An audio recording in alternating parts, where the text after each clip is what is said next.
নমস্কার, চলে এসেছি আবার একটি নতুন রেসিপি নিয়ে। আজকে বানাবো মটর পনির। সেজন্য মটর আমি ভিজিয়ে রেখেছি ছাড়িয়ে, আর এখানে আমি গরম জল বসিয়ে দিচ্ছি। মটরটা সেদ্ধ করে নেবো সবার প্রথমে।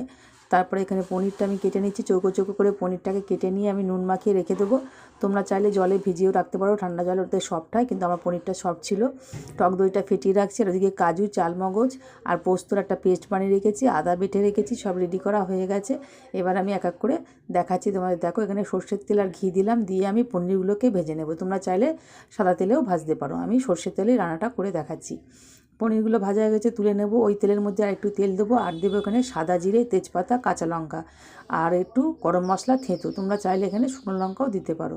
আদা বাটা দিলাম, তারপরে দিয়ে দেবো আমি জিরে গুঁড়ো আর এখানে হলুদ গুঁড়ো, তারপর একটু ধনে গুঁড়ো দিলাম, দিয়ে একটু নুন দিলাম। মশলাটা কষানো হয়ে গেলে টমেটো পেস্ট করে রেখেছি সেটাও ঢেলে দিলাম। দেওয়ার পর কাজু, চালমগজের যে পেস্ট আছে সেটা দিলাম, ভালো করে নাড়বো। নাড়ার পরে টক দইটাও দিয়ে দেবো, দিয়ে মটরশুঁটিটা দিয়ে এর মধ্যে নুন মিষ্টি একটু অ্যাড করব, করে মটরটা সিদ্ধ তো হয়েই গেছে, পনিরটা ঢেলে দেবো।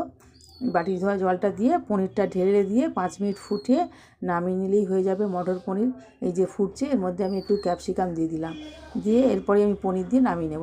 এই দেখো, দেখে বলো কেমন হয়েছে। খেতে তো দারুণ হয়েছে। ভিডিওটা যদি ভালো লাগে একটু লাইক করবে আর সাবস্ক্রাইব করবে বন্ধুরা।